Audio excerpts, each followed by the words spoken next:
Hey guys, it's me Ida. Welcome back to my channel. So today this video is going to be the best oils for low porosity and protein sensitive hair. I'm going to be talking about the best oils for my hair. I do have low porosity and protein sensitive hair, also coarse in texture. And just a quick disclaimer before going into this, my hair doesn't really like oils, to tell you the truth. It does a little bit. It really just depends on how I'm going to use the oil in my regimen. Basically, the only way that I use an oil is to seal my hair. That's the only way I'm going to use an oil. I don't do any oil pre-poos, and I don't add any oils into my deep conditioners or anything else. I don't do hot oil treatments or anything like that. So every time I do those type of oil treatments, my hair basically just has a whole bunch of oil residue and it does not let me absorb any other products, and my hair becomes really dry. And I know there are some people that have low porosity hair that are able to do oil pre-poo, so definitely give it a try if you haven't, so at least you can see for yourself if it works for your hair or not.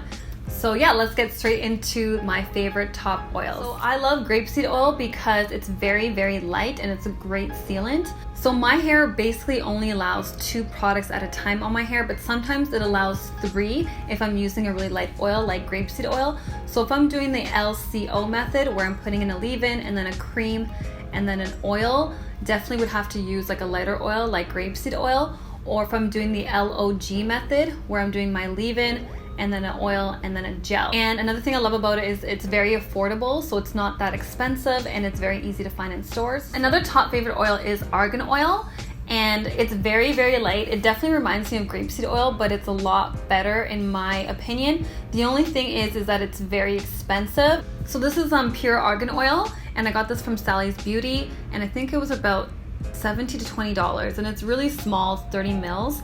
But you don't really need too much. But I mean, if you have a lot of hair and you use oil a lot in your regimen, I don't know if it will be worth it.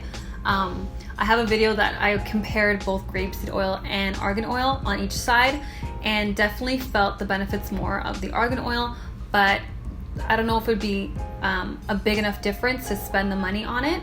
Also, there's this argan oil as well. It's not pure, like all natural argan oil. It does have dimethicone in it.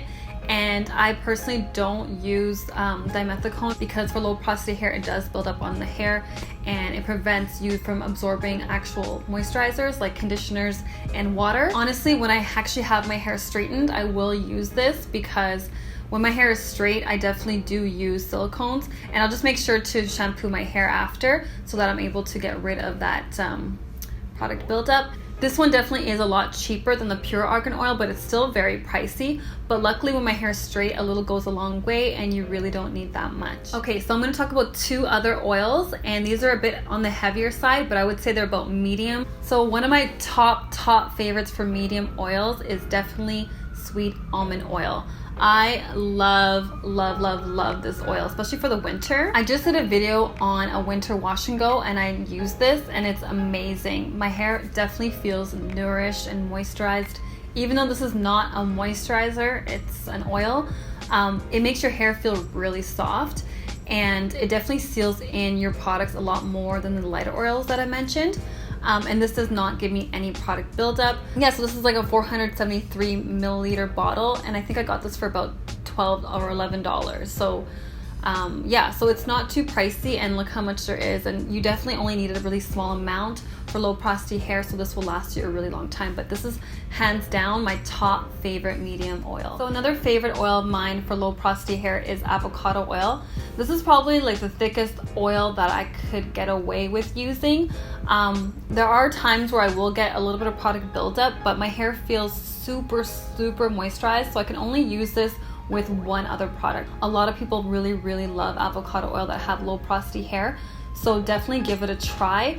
But this is really good for winter as well because this will give you the best protection as a sealant. For all the oils that I mentioned, this is the heaviest one, but I still wouldn't consider this as a heavy oil. There are heavier oils like olive oil, castor oil. Definitely give this a try if you're looking for something that's going to seal your hair a bit longer and make your hair feel really soft, because you're able to retain the moisture in your hair a lot longer because the sealant is definitely a bit thicker than the other sealants.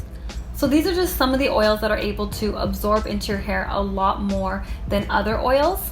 Certain characteristics of oils will determine whether that oil will penetrate into your hair a lot better than others. Coconut oil is just such a popular oil in the natural hair community because coconut oil does have characteristics that are able to penetrate into your hair a lot more than basically almost every other oil out there. But unfortunately, if you have protein sensitive hair, your hair basically probably will not like coconut oil because coconut oil will make your hair feel hard and brittle if you do have protein sensitive hair.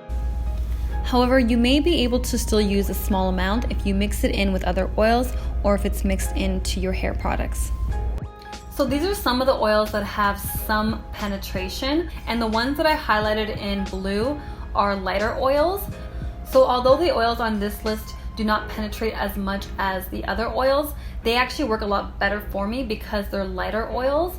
Light to medium oils with some penetration work the best for my hair because it's not going to leave a really heavy residue, and that just enables me to absorb even more moisture and water. So this is the list of non-penetrating oils. So these oils have been tested and proven that they do not actually absorb into the hair cuticle. A lot of naturals do like jojoba oil, and I actually do too, even though it doesn't absorb into my hair because it's a really light oil. It's not going to leave like an oil residue on my hair, but it also allows me to re-moisturize my hair throughout the week. So definitely during my research, I came across so many different lists of which oils penetrate, which oils don't, which ones seal your hair, which ones don't, and it's just a lot of information out there, and there's certain studies that have been done, but in reality there's really not that many studies out there that actually test each oil to see which ones penetrate, which one doesn't. Basically, a lot of the tests that I've seen so far are just basically on coconut oil, olive oil, and mineral oil, and really that's about it. I think jojoba oil too, but really that's about it, and everything else is just they kind of look at the characteristics of the oil and just kind of determine from that point if the oil penetrates or not. And so you can definitely use these lists to help you.